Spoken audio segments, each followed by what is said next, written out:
السلام علیکم ورحمۃ اللہ وبرکاتہ۔ بسم اللہ الرحمن الرحیم۔ اللہم صلی علی سیدنا محمد وعلی آل سیدنا محمد وبارک وسلم۔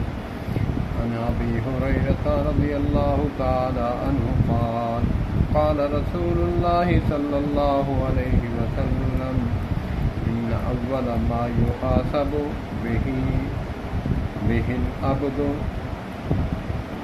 إن أول ما يحاسب به العبد بصلاته وإن صلحت فقد أفلح وأنجح وإن فسدت فقد خاب وخسر۔ ترجمہ: حضرت ابو ہریرہ رضی اللہ تعالیٰ عنہ سے مروی ہے کہ نبی پاک صلی اللہ علیہ وآلہ وسلم نے فرمایا، قیامت کے دن، قیامت کے روز پہلے نماز کا محاسبہ ہوگا۔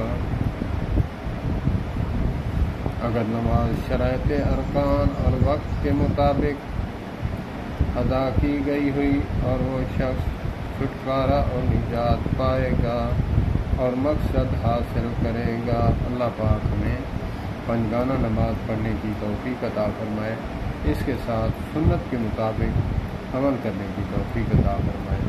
السلام علیکم ورحمۃ اللہ وبرکاتہ۔